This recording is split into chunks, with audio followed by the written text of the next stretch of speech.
الحمد لله نحمده ونستعينه ونستغفره ونؤمن به ونتوكل عليه ونعوذ بالله من شرور أنفسنا ومن سيئات أعمالنا من يهده الله فلا مضل له ومن يضلل فلا هادي له أشهد أن لا إله إلا الله وحده لا شريك له وأشهد أن محمدًا عبده ورسوله يا أيها الذين آمنوا اتقوا الله حق تقاته ولا تموتن إلا وأنتم مسلمون يا أيها الناس اتقوا ربكم الذي خلقكم من نفس واحدة وخلق منها زوجها وبث منهما رجالا كثيرا ونساء واتقوا الله الذي تساءلون به والأرحام إن الله كان عليكم رقيبا يا أيها الذين آمنوا اتقوا الله وقولوا قولا سديدا يصلح لكم أعمالكم ويغفر لكم ذنوبكم ومن يطع الله ورسوله فقد فاز فوزا عظيما أما بعد فإن خير الحديث كتاب الله وخير الهدي هدي محمد صلى الله عليه وسلم وشر الأمور محدثاتها وكل محدثة بدعة وكل بدعة ضلالة وكل ضلالة في النار أعوذ بالله من الشيطان الرجيم بسم الله الرحمن الرحيم والفجر وليال عشر وقال النبي صلى الله عليه وسلم ما من أيام العمل الصالح فيها أحب إلى الله من هذه الأيام العشر قالوا يا رسول الله ولا الجهاد في سبيل الله قال ولا الجهاد في سبيل الله إلا رجل خرج بنفسه وماله ثم لم يرجع من ذلك بشيء أو كما قال صلى الله عليه وسلم رب اشرح لي صدري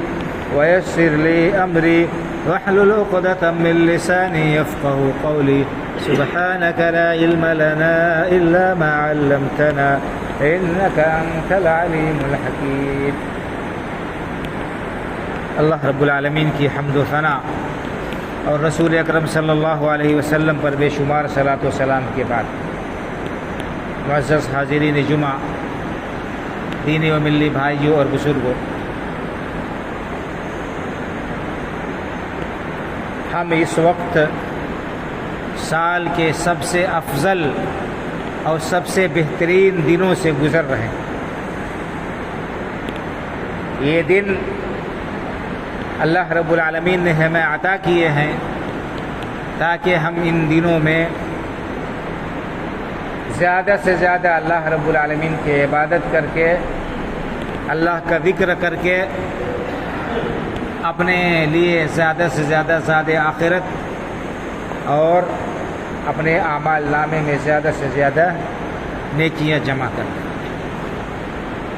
اللہ رب العالمین کا اس امت پر بڑا فضل و کرم ہے، بڑا احسان ہے کہ اس نے اس امت کے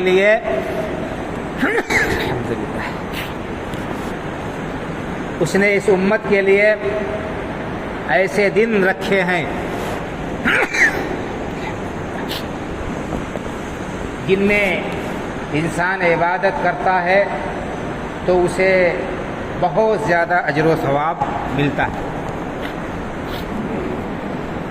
ان اوقات اور ان ایام میں، ان بابرکت گھڑیوں میں جہاں لیلۃ القدر ہے،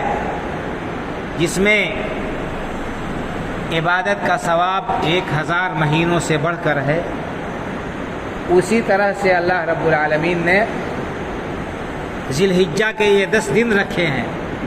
ان دنوں میں عبادت کا ثواب بھی بہت زیادہ ہے، بہت ہی زیادہ ہے۔ قرآن کریم میں اللہ رب العالمین نے ان دنوں کی اہمیت کو بیان کیا ہے ان کی قسم کھا کر۔ میں نے آپ کے سامنے سورہ فجر کی 30ویں پارے کے اندر جو سورہ ہے، اس کی ابتدائی 2 آیتیں پڑھی ہیں۔ ان میں اللہ رب العالمین نے قسم کھائی ہے کچھ چیزوں کی، اللہ نے فرمایا بسم اللہ الرحمن الرحیم والفجر، قسم ہے فجر کی، ولیال عشر، اور قسم ہے 10 راتوں کی، اور بھی آگے مختلف چیزوں کی اللہ رب العالمین نے قسم کھائی ہے۔ تو مفسرین اور علماء یہ لکھتے ہیں کہ اللہ رب العالمین نے قرآن کریم کے اندر جن چیزوں کی قسم کھائی ہے، اس سے مقصود ان کی اہمیت بیان کرنا ہے، یہ وہ بہت ہی اہم ہے اور بہت ہی زیادہ وہ قابل توجہ ہے، اور اللہ رب العالمین جس چیز کی اہمیت کو بیان کرنا چاہے اس کی قسم وہ کھا سکتا ہے، اس کے لیے جائز ہے، لیکن مخلوق کے لیے یہ جائز نہیں کہ اللہ رب العالمین کے علاوہ کسی اور کی قسم کھائے۔ ہم اگر قسم کھائیں تو صرف اور صرف اللہ رب العالمین کے ذات و صفات کی قسم کھا سکتے ہیں، اور دنیا کی کسی بھی ہستی کی قسم کھانا جائز اور درست نہیں ہے،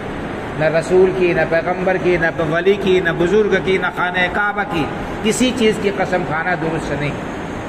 قرآن کریم اللہ رب العالمین کا کلام ہے، اور اللہ رب العالمین کا کلام اللہ کی صفت ہے، اس لیے اللہ کے کلام کی قسم کھا سکتے ہیں، یہ علماء نے جائز رکھا ہے، کہ کسی مخلوق کی قسم کھانا یہ جائز نہیں ہے۔ تو بہرحال اللہ رب العالمین نے ان 10 راتوں کی قسم کھائی ہے، ولیال عشر، اس سے کون سی راتیں مراد ہیں؟ مفسرین لکھتے ہیں کہ اس سے عشرہ ذی الحجہ مراد ہے، عشرہ ذی الحجہ کا ابتدائی 10 دن۔ آج ذی الحجہ کی 3 تاریخ ہو چکی ہے، بلکہ 4، تو ان دنوں میں عبادت کا بہت زیادہ ثواب ہے۔ میں نے آپ کے سامنے بخاری شریف کی حدیث پڑھی ہے، حضرت عبداللہ ابن عباس رضی اللہ تعالیٰ عنہما راوی ہیں، کہتے ہیں کہ اللہ کے رسول صلی اللہ علیہ وسلم نے ارشاد فرمایا ما من ایام العمل الصالح فیہا احب الی اللہ من هذه العشر، کہ سال کے دوسرے دنوں میں نیک عمل کوئی بھی انسان کرتا ہے، اللہ رب العالمین کے ہاں اس نیک عمل کا وہ مقام و مرتبہ، وہ درجہ نہیں ہے، وہ ثواب نہیں ہے جو ذی الحجہ کے ان 10 دنوں میں عبادت کرنے کا ثواب ہے۔ ان نیک اعمال کا ثواب اس 10 ذی الحجہ تک یا ذی الحجہ کے پہلے عشرے میں جو عبادت انسان کرتا ہے، یہ اللہ کو زیادہ محبوب ہے، اور ان کا درجہ زیادہ بڑھا ہوا ہے سال کے دوسرے دنوں میں کیے گئے عمل سے۔ لوگوں نے پوچھا کہ وَلَا الْجِهَادُ فِي سَبِيلِ اللَّهِ، اللہ کے رسول صلی اللہ علیہ وسلم کیا سال کے دوسرے دنوں میں انسان اللہ کے راستے میں جہاد کرتا ہے، اتنا بڑا عمل کرتا ہے، تو کیا یہ جہاد بھی سال کے دوسرے دنوں میں ان دنوں کی عبادت کے برابر نہیں ہے؟ آپ نے فرمایا وَلَا الْجِهَادُ فِي سَبِيلِ اللَّهِ، ہاں سال کے دوسرے دنوں میں اگر کوئی انسان جہاد کے لیے نکلتا ہے تو اس جہاد کا بھی وہ درجہ نہیں ہے، نفلی جہاد کا جو ان دنوں کی عبادت کا ہے۔ الا رجل خرج بنفسه وماله فلم يرجع من ذلك بشيء، ہاں جو شخص سال کے دوسرے دنوں میں اپنی جان اور اپنا مال سب لے کر اللہ کے راستے میں نکل جائے اور ساری کی ساری چیزوں کو قربان کر دے، اپنا سارا مال بھی اللہ کے راستے میں خرچ کر دے اور اپنی جان بھی اللہ کے راستے میں قربان کر دے، جام شہادت نوش کر لے، تو اس کا یہ عمل ان دنوں کی عبادت کے برابر ہو سکتا ہے۔ بھائی اور بزرگوں، یہ اتنے افضل دن ہے، اتنے بہترین اور اتنے معزز دن ہے، ان دنوں کا جو ہے ہمیں بہت زیادہ فائدہ اٹھانے کی کوشش کرنی چاہیے ان دنوں سے۔ سلف صالحین رحمہم اللہ کا یہ شیوا تھا کہ وہ ان دنوں کی بڑی قدر کرتے تھے اور ان دنوں کو عبادت میں گزارتے تھے، خاص طور سے اللہ رب العالمین کی تسبیح و تحمید اور تکبیر میں ان کی زبانیں تر رہتی تھی۔ حافظ ابن حجر اسقلانی رحمۃ اللہ علیہ جو بخاری شریف کے شارح ہیں،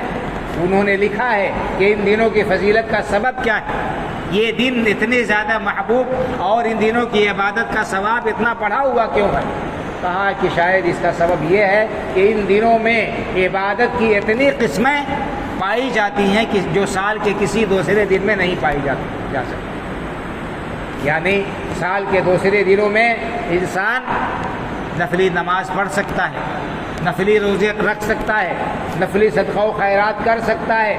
اور بھی قرآن کریم کی تلاوت کر سکتا ہے، لیکن بعض اعمال ایسے ہیں اور بعض اوقات ایسے ہیں جو سال کے دوسرے دنوں میں پائے ہی نہیں جا سکتے۔ ان میں سے یوم عرفہ، 9 ذی الحجہ جس دن حاجی لوگ عرفات کے میدان میں ہوتے ہیں، یہ اسی عشرے میں پڑتا ہے اور یہ سال کا سب سے افضل دن ہے۔ اور اللہ رب العالمین اس یوم عرفہ کو اتنے لوگوں کے گناہ معاف کرتے ہیں، اتنے گناہ معاف کرتے ہیں کہ کسی دوسرے دن سال کے اتنے لوگوں کے گناہ نہیں معاف کرتے، اتنے لوگوں کی بخشش نہیں ہوتی جتنے عرفہ کے دن بخشش ہوتی۔ اور شیطان ابلیس کو اس دن جتنی وحشت جتنی پریشانی ہوتی ہے سال کے کسی دوسرے دن نہیں ہوتی، کیونکہ حجاج کرام خاص طور سے میدان عرفات میں اللہ رب العالمین سے رو رو کر گڑ گڑا کر اپنے گناہوں کی معافی کرتے ہیں، اپنے اعمال نامے کو اپنے آنسوؤں سے دھوتے ہیں اور اپنے گناہوں کو اللہ رب العالمین سے معاف کراتے ہیں۔ اسی طرح سے جو لوگ ہوشیار ہیں، سمجھدار ہیں، جو اس دن کی اہمیت کو سمجھتے ہیں، وہ جہاں کہیں بھی ہوتے ہیں اس دن میں اللہ رب العالمین کی طرف خصوصی وہ توجہ کرتے ہیں اور خصوصی عبادات میں لگے رہتے ہیں، نماز میں اور دعا میں، قرآن کریم کی تلاوت میں، دوسرے کاموں میں لگے رہتے ہیں۔ اور اس دن کے روزے کی اللہ کے رسول صلی اللہ علیہ وسلم نے الگ سے فضیلت بیان فرمائی ہے کہ صحیح مسلم کی روایت ہے، حضرت ابو قتادہ رضی اللہ تعالیٰ عنہ راوی ہے، کہتے ہیں کہ اللہ کے رسول صلی اللہ علیہ وسلم سے اس عرفہ کے دن کے روزے کے بارے میں پوچھا گیا کہ اس کا کیا ثواب ہے، تو آپ نے فرمایا کہ اس عرفہ کے دن ایک دن کا روزہ رکھنے سے انسان کے پچھلے 1 سال کے اور آئندہ 1 سال کے گناہ معاف ہو جاتے ہیں۔ اللہ اکبر، ذرا سوچئے، ایک دن روزہ رکھنے سے انسان کے 2 سال کے گناہ معاف ہوتے ہیں، پچھلے 1 سال کے اور آئندہ 1 سال کے جو صغیرہ گناہ ہوتے ہیں وہ معاف ہو جاتے ہیں۔ کتنا فضیلت والا یہ دن ہے۔ اور اسی عشرہ ذی الحجہ میں 10 ذی الحجہ پڑتا ہے، جس دن جو ہے حج ہوتا ہے۔ 9 کو تو حج ہوتا ہی، عرفات کے میدان میں لوگ جاتے ہیں، 8 ہی سے حج شروع ہو جاتا ہے۔ 10 ذی الحجہ کو سب سے زیادہ ارکان ادا کیے جاتے ہیں حج کے۔ اسی دن لوگ جمرات کو کنکری مارتے ہیں، اسی دن قربانی کی جاتی ہے، اسی دن حاجی لوگ اپنے بال مڑواتے ہیں، اسی دن جا کر طواف افاضہ کرتے ہیں مکہ مکرمہ جا کر، جو حج کا ایک رکن ہے۔ اگر طواف افاضہ چھوٹ جائے تو انسان کا حج ہی نہیں ہوگا۔ تو یہ سارے کے سارے فضیلت والے دن۔ اسی طرح سے 10 ذی الحجہ کو پوری دنیا میں جو مسلمان ہیں وہ اللہ کی بارگاہ میں قربانی پیش کرتے ہیں اور جانور کی قربانی دیتے ہیں۔ تو یہ حج اور اسی طرح سے یہ قربانی ایسی عبادت ہے جو سال کے دوسرے دنوں میں ادا ہی نہیں ہو سکتی ہے۔ قربانی کا وقت آگے 13 تاریخ تک جو ہے لیکن 10 ذی الحجہ افضل ہے اور پہلے دن جو ہے قربانی کرنا زیادہ افضل ہے بنسبت 11، 12 اور 13 کی قربانی کرنے۔ جائز ہے 13 تاریخ تک قربانی کرنا، لیکن افضل پہلے دن قربانی کرنا ہے۔ تو بہرحال کہنے کا مطلب یہ ہے کہ یہ جو عشرہ ہے یہ اللہ رب العالمین کے ہاں بہت زیادہ قیمتی ہے اور ان دنوں کی عبادت کا ثواب بہت زیادہ ہے، بہت ہی زیادہ ہے۔ اور اسی لیے علماء نے بڑی تاکید کی ہے کہ اس عشرے کو غفلت میں نہیں گزارنا چاہیے اور زیادہ سے زیادہ اللہ رب العالمین کی یاد میں گزارنا چاہیے۔ قرآن میں اللہ رب العالمین نے فرمایا وَاذْكُرُوا اللَّهَ فِي أَيَّامٍ مَّعْدُودَاتٍ، گنتی کے یہ چند دن ہیں، ان میں اللہ رب العالمین کو کثرت سے یاد کرو۔ اور اللہ کے رسول نے فرمایا مَا مِنْ أَيَّامٍ الْعَمَلُ الصَّالِحُ فِيهَا أَحَبُّ مِنْ هَٰذِهِ الْأَيَّامِ الْعَشْرِ، عمل صالح سال کے دوسرے دنوں میں جو کیا جائے اس کا وہ درجہ اور اللہ کے ہاں وہ مقام نہیں ہے جو ان دنوں میں۔ علامہ ابن عثیمین رحمہ اللہ جو سعودی عرب کے بہت عظیم عالم ہیں، انہوں نے کہا ہے، شرح میں لکھا ہے کہ عمل صالح یہ عام ہے اور عمل صالح کی کوئی تحدید نہیں ہے۔ نماز پڑھنا یہ عمل صالح ہے، نفلی روزہ رکھنا عمل صالح ہے، قرآن کریم کی تلاوت کرنا یہ عمل صالح میں داخل ہے، تو اور تسبیح پڑھنا، اللہ کی حمد و ثنا بیان کرنا یہ عمل صالح میں داخل ہے، بھلائی کا حکم دینا، برائی سے روکنا یہ عمل صالح میں داخل ہے، والدین کے ساتھ حسن سلوک کرنا، رشتہ داروں کا حق ادا کرنا، ان کے ساتھ صلہ رحمی کرنا، یہ سب کے سب عمل صالح میں داخل ہے۔ تو انسان کو چاہیے کہ ان دنوں میں ان تمام اعمال کا اہتمام کرے۔ صدقہ و خیرات اس کے بس میں ہے، اللہ نے اس کو نوازا ہے، وہ ان دنوں میں صدقہ و خیرات زیادہ سے زیادہ کرے، ورنہ ہر انسان کے بس میں تو یہ ہے ہی کہ وہ اللہ کی کبریائی اور بڑائی بیان کرے۔ حضرت ابو ہریرہ رضی اللہ تعالیٰ عنہ اور حضرت عبداللہ بن عمر رضی اللہ تعالیٰ عنہ کے بارے میں آتا ہے کہ یہ دونوں حضرات جب ذی الحجہ کا چاند نکل جاتا تھا تو وہ عشرہ ذی الحجہ میں بازار میں جاتے تھے اور بلند آواز سے وہ تکبیر کہتے تھے تاکہ لوگوں کو یاد آ جائے اور ان کی تکبیر سن کر لوگ بھی تکبیر کہا کرتے تھے۔ تو ہم تکبیر کا اہتمام کریں، کسی خاص فرض نماز کے ساتھ یہ مخصوص نہیں ہے کہ ہم 9 ذی الحجہ سے 13 ذی الحجہ تک بس ایک بار جو ہے فرض نماز کے بعد تکبیر پکار لیا کرے، نہیں، بلکہ یہ تکبیر مطلق اس کو کہتے ہیں۔ کسی بھی وقت انسان سوتے جاگتے اٹھتے بیٹھتے چلتے پھرتے کسی بھی وقت تکبیر پڑھتا رہے، اللہ اکبر لا الہ الا اللہ واللہ اکبر وللہ الحمد، زیادہ سے زیادہ تکبیر پڑھیں، خود بھی اور اپنے گھر والوں کو بھی اور دوسرے لوگوں کو بھی اس کی تاکید کریں۔ بہت ہی افضل یہ دین ہے بھائی اور بزرگوں، اور یہ کلمات زبان پر ادا کرنے بہت ہی آسان ہے، ان کا ثواب آپ کے نامہ اعمال میں درج ہوگا۔ انسان قیامت کے دن جب پائے گا اس کا اجر و ثواب، تب اس کو اس کا اندازہ ہوگا۔ ہم دنیا کی معمولی سی چیز کے لیے بڑے چوکنا رہتے ہیں، بڑے ہوشیار رہتے ہیں، کسی قسم کا گھاٹا نہ ہونے پائے، ہر انسان اس کے لیے چوکنا رہتا ہے اور مستعد رہتا ہے، فکر مند رہتا ہے، لوگوں سے کہتا رہتا ہے، پوچھتا رہتا ہے۔ چند کلو راشن کے لیے انسان فکر مند رہتا ہے، کب فنگر لگے گا، ایسا نہ ہو کہ جو ہے فنگر ہم نہ لگا پائے، ہمارا چند کلو راشن چلا جائے۔ دنیا کے فائدے کے لیے کوئی جو ہے اسکیم ہے جو چند ہزار یا چند سو روپے ملتے رہتے ہیں، انسان اس کے لیے جتن کرتا ہے، جھوٹے کام بھی کرتا ہے، غلط کام بھی کرتا ہے، تاکہ دنیا کا تھوڑا سا فائدہ حاصل ہو جائے۔ لیکن آخرت جو ہماری اصلی جو ہے قیام گاہ ہے اور جہاں کی کامیابی اصلی کامیابی ہے، جہاں کے لیے اللہ رب العالمین نے ہمیں حکم دیا ہے کہ ہم اس کے لیے تیاری کریں، زیادہ راہ جمع کریں، زیادہ سے زیادہ نیکیاں کریں، اس آخرت کے لیے ہمارے اندر اتنی مستعدی، اتنی فکر اور اتنی زیادہ جو ہے چالاکی نہیں پائی جاتی ہے۔ ہمیں چاہیے کہ ہم ان دنوں کی قدر کریں، ان دنوں میں زیادہ سے زیادہ اللہ رب العالمین کی عبادت اور بندگی کریں اور اللہ کے ذکر سے اپنی زبان کو تر کریں، اور اللہ کے ذکر کے لیے، تسبیح پڑھنے کے لیے، درود شریف پڑھنے کے لیے، اذکار کے لیے کوئی مخصوص حالت ضروری نہیں ہے۔ اس کے لیے ضروری نہیں ہے کہ انسان باوضو ہو اور مسجد میں ہو اور مصلی پر ہو، بلکہ اہل ایمان کو اللہ رب العالمین نے فرمایا کہ ان کی یہ حالت ہے کہ وہ ہر حال میں اللہ کا ذکر کرتے ہیں۔ الذین یذکرون اللہ قیاما وقعودا وعلی جنوبہم، اللہ کے نیک بندے وہ ہیں جو کھڑے کھڑے اور بیٹھے بیٹھے اور اپنے پہلو پر لیٹے ہوئے اللہ کو یاد کرتے ہیں۔ تو یہ اللہ رب العالمین نے اہل ایمان کی صفت بتائی۔ ظاہر سی بات ہے کہ انسان ہمیشہ باوضو نہیں رہ سکتا، کہا کہ کھڑے کھڑے بھی اللہ کو یاد رکھتے ہیں، بیٹھے بیٹھے بھی یاد رکھتے ہیں، اپنے پہلو کے بل لیٹے ہوئے بستر پر بھی اللہ کو یاد کرتے ہیں۔ تو ہم تسبیح و تحلیل پڑھتے رہے، تکبیر کہتے رہے، درود شریف پڑھتے رہے، قرآن سے جو کچھ بھی یاد ہے، چھوٹی موٹی آیتیں، صورتیں، ان کو دہراتے رہیں،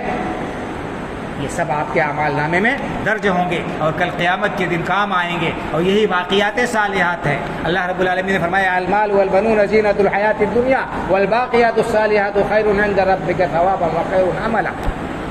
یہ مال اور اولاد یہ تو دنیاوی زندگی کا سامان ہے، یہ دنیاوی زندگی کی زیب و زینت ہے، جس کو انسان مال کماتا ہے اور اولاد کماتا ہے، پیدا کرتا ہے، اور جن پر وہ فخر کرتا ہے، جن پر اسے بھروسہ ہوتا ہے کہ ہمارے بڑھاپے میں کام آئیں گے، ہمارا سہارا بنیں گے، ہمارے لیے لاٹھی بنیں گے، تو یہ مال اور اولاد یہی دنیا میں رہ جائیں گے۔ اللہ نے فرمایا المال والبنون زینۃ الحیات الدنیا، مال اور اولاد بیٹے یہ دنیاوی زینت کا سامان ہے، دنیا میں انسان ان سے فائدہ اٹھا سکتا ہے۔ آنکھ بند ہوئی، مال بھی دوسرے کا ہو گیا، اولاد بھی پرائی ہو گئی۔ ہم کو جو کچھ بھی ہم نے کیا ہے جھیلنا ہے، اچھا برا، قبر میں تنہا، نہ ماں باپ آئیں گے قبر میں، نہ اولاد آئے گی، نہ بیوی بچے آئیں گے، نہ اور کوئی رشتہ دار اور دوست ہمارے کام آئے گا جو ہمارے اوپر جان چھڑکتا تھا۔ سب کے سب قبر تک پہنچ کر اور ہمیں قبر کی اس اندھیری کوٹری میں دفن کر کے چلے آئیں گے۔ اس لیے انہی کے پیچھے پڑھ کر آخرت کو فراموش کرنا قطعاً یہ نادانی کی بات ہوگی، ناسمجھی کی بات ہوگی۔ میں یہ نہیں کہتا، اسلام یہ نہیں سکھاتا کہ ہم دنیا کے لیے محنت نہ کریں، دنیا کے لیے کوشش نہ کریں اور مال و اولاد حاصل نہ کریں، نہیں، یہ ضروری ہے، لیکن آخرت کو فراموش کر کے ہم دنیا بنائیں، یہ بہت بڑی نادانی ہے، یہ کسی بھی طرح سے عقل مندی نہیں ہو سکتی۔ جتنی محنت ہم دنیا کمانے کے لیے کرتے ہیں اس سے کم کوشش آخرت کے لیے نہیں ہونی چاہیے، ہونی تو چاہیے اس سے کئی گنا زیادہ، لیکن اگر ہم برابری کریں تو بھی کم از کم دنیا کے لیے ہم جتنی محنت و فکر کرتے ہیں اتنی محنت و فکر تو ہمارے لیے آخرت کے لیے کرنا لازمی اور ضروری ہے ہی۔ تو بہرحال یہ ایام عشر، یہ عشر ذی الحجہ بہت ہی فضیلت والے دن ہے بھائی اور بزرگوں، ان دنوں کا ہمیں اہتمام میں جو ہے ان کی قدر کرتے ہوئے ان سے زیادہ فائدہ اٹھانے کی کوشش کرنی چاہیے۔ ان دنوں کو اللہ کے ذکر سے، تسبیح و تحلیل سے، توبہ و استغفار سے، قرآن کریم کی تلاوت سے، صدقہ و خیرات سے، دیگر نیکی و بھلائی کے کام ہم جو کر سکتے ہیں ان سے ان کو آباد کرنا چاہیے، غافل نہیں رہنا چاہیے۔ یہ ہو گئے چند فضائل اور چند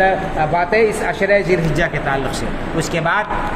10 ذی الحجہ کو جو قربانی کا معاملہ ہے اس کی طرف ہم آتے ہیں۔ یہ قربانی اسلام کے شعائر میں سے ایک عظیم شعیرہ، ایک عظیم نشانی ہے، اور اللہ کے رسول صلی اللہ علیہ وسلم نے ہمیشہ قربانی کی ہے، اس لیے ہمیں یہ ہر صاحب استطاعت کو قربانی کرنا چاہیے اور اس سے غفلت نہیں برتنی چاہیے، اور اس کو اللہ رب العالمین کی رضامندی اور خوشنودی کے لیے یہ عبادت ہونی چاہیے، خالص اللہ رب العالمین کے لیے۔ اگر ذرا سا بھی دکھاوا ہوا، ریاکاری ہوئی، نمود و نمائش دل میں آئی تو یہ عبادت تمام عبادتوں کی طرح سے انسان کے منہ پر مار دی جائے گی، اللہ رب العالمین کے ہاتھ کا کوئی وزن، کوئی قیمت نہیں ہوگی۔ اللہ رب العالمین نے ارشاد فرمایا لن ینال اللہ لحومها ولا دماؤها ولکن ینالہ التقوی منکم۔ اللہ رب العالمین کی بارگاہ میں تمہاری قربانی کے جانوروں کا گوشت اور خون نہیں پہنچتا ہے، اللہ رب العالمین کو تمہاری قربانی کے جانوروں کا خون اور گوشت مطلوب نہیں ہے، بلکہ ولیکن ینالہ التقوی منکم، اللہ تعالیٰ تو تمہارے دلوں کی پرہیزگاری کو دیکھتا ہے، تمہارے دل میں کتنی پرہیزگاری ہے، اللہ رب العالمین کو خوش کرنے کا کتنا جذبہ ہے، اس کو اللہ رب العالمین دیکھتا ہے۔ اگر اس میں کامیاب ہو گئے تو کامیابی ہے، اور اگر اس میں ناکام ہو گئے تو چاہے جتنے جانور قربان کر لو سب بیکار ہے اور سب رائے گاہ چلا جائے گا، اس کا اجر و ثواب انسان کو نہیں ملے گا، بلکہ اس ریاکاری کی وجہ سے ہو سکتا ہے کہ کل قیامت کو اللہ رب العالمین کے ہاں رسوائی اور شرمندگی کا سامنا کرنا پڑے۔ اللہ رب کے رسول صلی اللہ علیہ وسلم نے ارشاد فرمایا، حدیث قدسی ہے، آپ نے فرمایا کہ اللہ تعالیٰ نے فرمایا انا اغنى الشرکاء یعنی شرک انا اغنى الشرکاء یعنی شرک من عمل عملا نشرک فیہ معی غیری ترکتہ وشرکہ۔ اللہ نے فرمایا میں پارٹنروں میں سب سے زیادہ بے نیاز ہوں، جس شخص نے کوئی نیک عمل کیا اور اس میں میرے ساتھ کسی کو شریک ٹھہرایا، اللہ کے علاوہ کسی اور کی رضامندی اور خوشنودی اس نے طلب کی، اور اللہ رب العالمین کو خوش کرنے کے علاوہ اس کا کوئی دوسرا عمل ہوگا،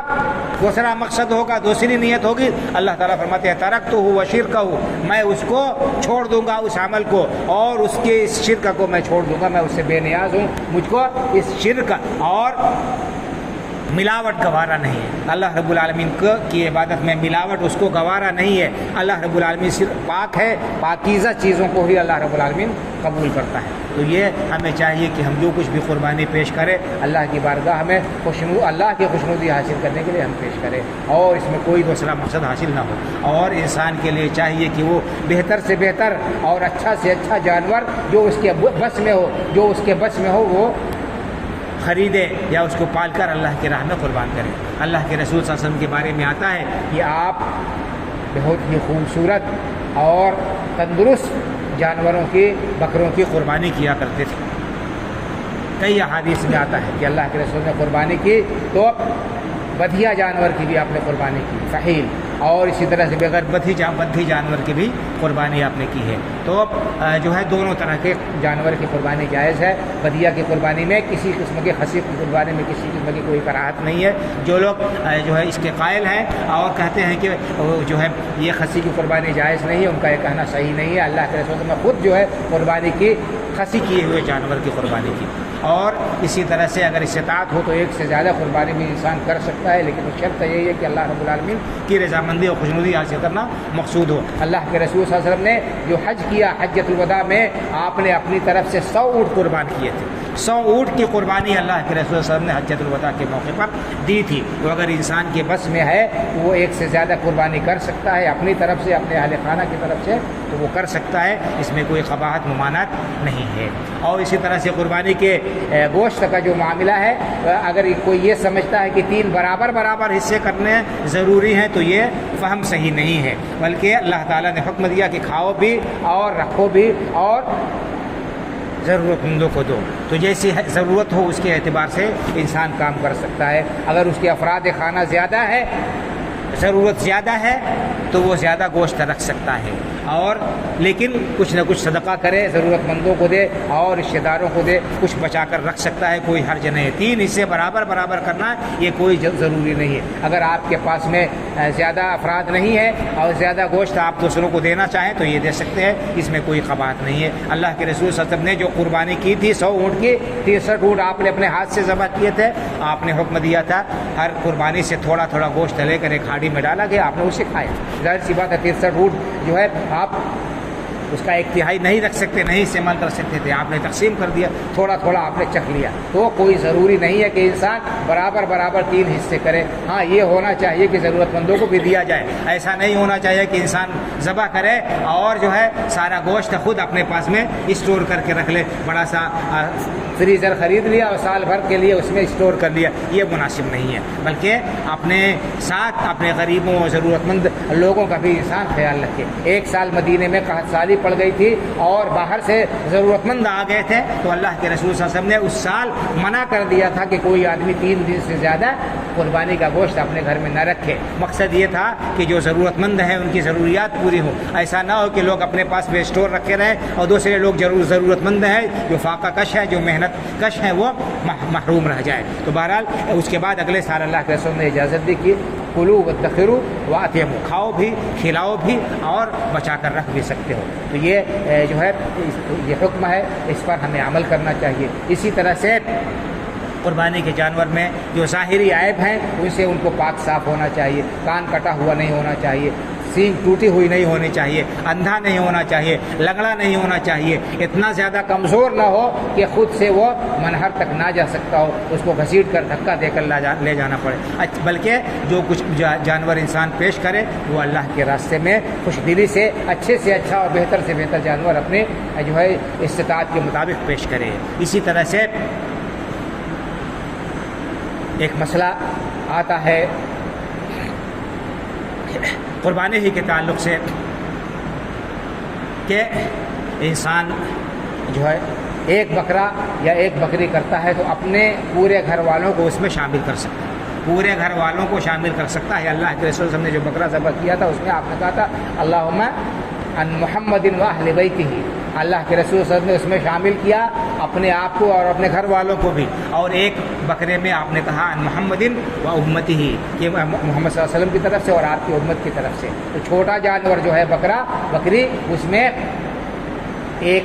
یہ پورے گھر والوں کی طرف سے ہو سکتا ہے، لیکن اگر بڑا جانور ہے تو اس میں 7 افراد ہی ہو سکتے ہیں، اس سے زیادہ اس میں شامل نہیں ہو سکتے ہیں۔ 7 افراد کی طرف سے وہ ہوگا، اس سے زیادہ لوگ اس میں شامل نہیں ہو سکتے ہیں۔ ایک جانور بڑا جانور پورے گھر والوں کی طرف سے حدیث کے مطابق نہیں ہوگا، اس کا ہمیں اہتمام کرنا چاہیے۔ اسی طرح سے اور بھی چھوٹے چھوٹے مسائل ہیں، ان مسائل کو ہمیں جاننے کی ضرورت ہے اور سمجھنے کی ضرورت ہے تاکہ ہم جو قربانی پیش کریں اللہ رب العالمین کی بارگاہ میں پیش کریں تو وہ قربانی اللہ کی بارگاہ میں مقبول ہو، اس کا جو مقصد ہے وہ مقصد حاصل ہو اور آخرت میں ہمیں اجر و ثواب اس کا ملے۔ اسی طرح سے بھائی اور بزرگوں، اس قربانی کے موقع پر ہمیں اس عظیم ہستی کی یہ قربانی یادگار ہے، حضرت ابراہیم علیہ السلام اور حضرت اسماعیل علیہ السلام، ان کی سیرت کو بھی پڑھنا چاہیے، ان کو بھی یاد رکھنا چاہیے کہ کس طرح سے یہ اللہ کے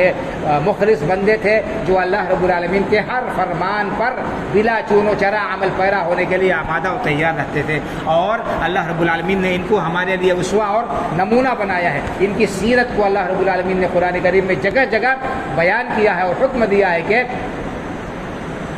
عام اور خاص اللہ کے رسول صلی اللہ علیہ وسلم کو بھی حکم دیا ہے اور ہمیں بھی حکم دیا ہے کہ ہم ان کے اسوے کی پیروی کریں، ان کے طریقے کو اپنائیں، ان کے نقش قدم پر چلیں۔ اللہ رب العالمین نے فرمایا قد کانت لکم اسوۃ حسنۃ فی ابراہیم والذین معہ، کہ لوگوں تمہارے لیے حضرت ابراہیم علیہ السلام اور ان کے ساتھیوں میں بہترین نمونہ ہے۔ اللہ کے رسول صلی اللہ علیہ وسلم کو فرمایا اللہ رب العالمین نے کہ ثم اوحینا الیک ان اتبع ملۃ ابراہیم حنیفا، اے نبی کریم صلی اللہ علیہ وسلم ہم نے آپ کی طرف وحی کی کہ آپ ملت ابراہیمی کی پیروی کیجیے، جو ہر طرف سے کٹ کر اکیلے اللہ رب العالمین کے ہو گئے تھے، تو اکیلے اللہ رب العالمین کی طرف ہونا چاہیے۔ اور اللہ رب العالمین نے قرآن کریم میں ارشاد فرمایا وَمَن يَرْغَبُ عَن مِلَّةِ إِبْرَاهِيمَ إِلَّا مَن سَفِهَ نَفْسَهُ، ملت ابراہیمی سے وہی شخص منہ موڑے گا جو اپنے آپ کو گھاٹے میں ڈالنے والا، جو اپنے آپ کو گھاٹے میں ڈالنے والا ہوگا وہی ملت ابراہیمی سے منہ موڑے گا۔ ملت ابراہیمی کیا ہے؟ توحید ہے، اکیلے اللہ رب العالمین کی عبادت و بندگی ہے، اور اللہ رب العالمین کے ہر حکم پر بلا چوچرا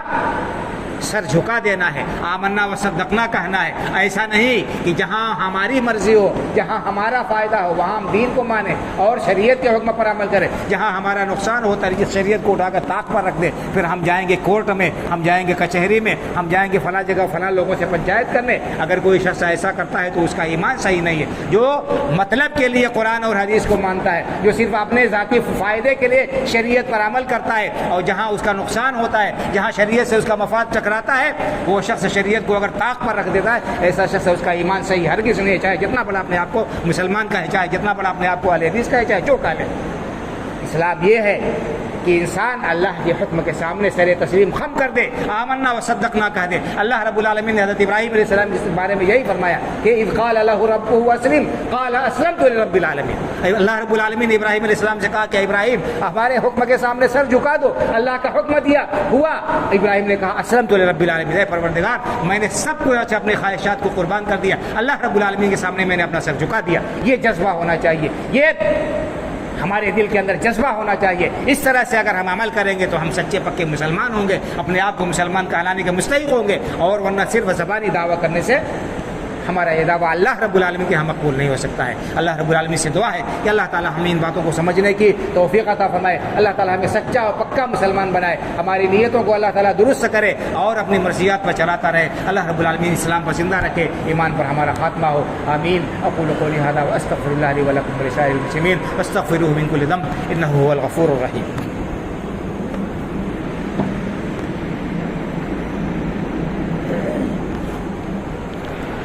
إن الحمد لله نحمده ونستعينه ونستغفره ونؤمن به ونتوكل عليه ونعوذ بالله من شرور أنفسنا ومن سيئات أعمالنا من يهده الله فلا مضل له ومن يضلل فلا هادي له وأشهد أن لا إله إلا الله وحده لا شريك له وأشهد أن محمدا عبده ورسوله إن الله وملائكته يصلون على النبي يا أيها الذين آمنوا صلوا عليه وسلموا تسليما اللهم صل على محمد وعلى آل محمد كما صليت على إبراهيم وعلى آل إبراهيم إنك حميد مجيد اللهم بارك على محمد وعلى آل محمد كما باركت على إبراهيم وعلى آل إبراهيم إنك حميد مجيد اللهم انصر من نصر دين محمد صلى الله عليه وسلم واجعلنا منهم واخذل من خذل دين محمد صلى الله عليه وسلم ولا تجعلنا منهم عباد الله رحمكم الله إن الله يأمر بالعدل والإحسان وإيتاء ذي القربى وينهى عن الفحشاء والمنكر والبغي يعظكم لعلكم تذكرون فاذكروا الله يذكركم وادعوه يستجب لكم ولذكر الله أكبر والله يعلم ما تصنعون